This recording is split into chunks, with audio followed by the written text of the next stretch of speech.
તો આ તરફ ગિરનારની લીલી પરિક્રમાની અંદર બે યાત્રાળુના હાર્ટ એટેકથી મોત નીપજ્યા.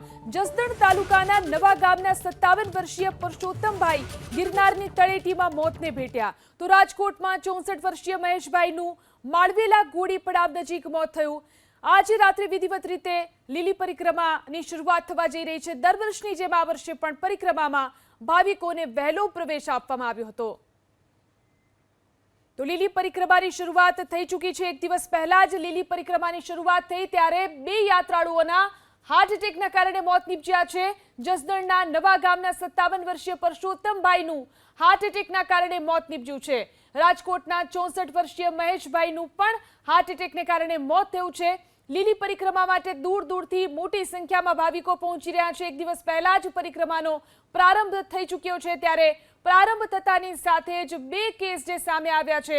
હાર્ટ એટેકથી મોતના બે કેસ સામે આવ્યા. બે વ્યક્તિઓનું હાર્ટ એટેકના કારણે લીલી પરિક્રમા દરમિયાન મોત નીપજ્યું છે. અહીં તમામ સુવિધાઓ સરકાર દ્વારા ઊભી કરવામાં આવી છે. લીલી પરિક્રમામાં બે યાત્રાળુઓના હાર્ટ એટેકથી મોત થયા છે. જસદણના નવા ગામના 57 વર્ષીય પુરુષોત્તમભાઈનું હાર્ટ એટેકના કારણે મોત થયું તો રાજકોટના મહેશભાઈનું પણ હાર્ટ એટેકથી મોત.